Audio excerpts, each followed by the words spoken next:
Hello बच्चों, let's see the question. Which of the following options correctly represent the lung conditions in asthma and emphysema respectively? Option A, inflammation of bronchioles, decreased respiratory surface. Option B, increased number of bronchioles and increased respiratory surface. And option C, increased respiratory surface, inflammation of bronchioles. And option D, decreased respiratory surface, inflammation of bronchioles. देखो, हमें question के अंदर बताया गया है कि इनमें से कौन सा ऑप्शन करेक्ट है. ठीक है, अस्थमा एंड एम्फाइसीमा के लिए रिस्पेक्टिवली हमें बताना है. तो देखो, अस्थमा क्या है? ये एक रेस्पिरेटरी डिसऑर्डर है.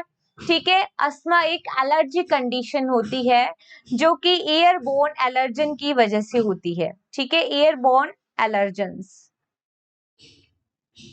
एयरबोर्न एलर्जेंस की वजह से क्या होता है, या पॉल्यूटेंट की वजह से क्या होता है, एलर्जी होती है जो कि रेस्पिरेटरी डिसऑर्डर है, दैट इज द अस्थमा.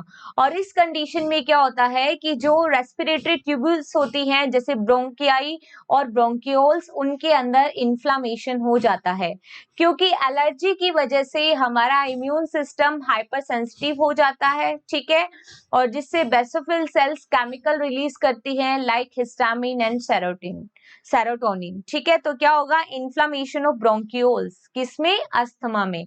देखो, एक ही ऑप्शन में लिखा हुआ है कि इन्फ्लामेशन होता है, तो यहाँ पे करेक्ट आंसर ए बन रहा है. ठीक है, आगे देखो, एम्फाइसीमा. तो ये क्रोनिक डिसऑर्डर होता है. क्रोनिक मतलब एक लंबे टाइम से जो चले आ रहे हैं, कि जो पर्सन स्मोकिंग करते हैं उसकी वजह से एल्वेलाई डैमेज हो जाती हैं. एंड वी नो दैट कि एल्वेलाई क्या है, गैसेस के डिफ्यूजन के लिए प्राइमरी साइट होती है. अगर एल्वेलाई डैमेज हो जाएंगे तो गैसेस के डिफ्यूजन के लिए सरफेस एरिया डिक्रीज हो जाएगा. ठीक है, तो यहाँ पे लिखा हुआ है डिक्रीज रेस्पिरेटरी सरफेस एरिया, तो ये बिल्कुल करेक्ट स्टेटमेंट है. ठीक है, तो यहाँ पे जो आंसर होगा that is only option A. Best of luck.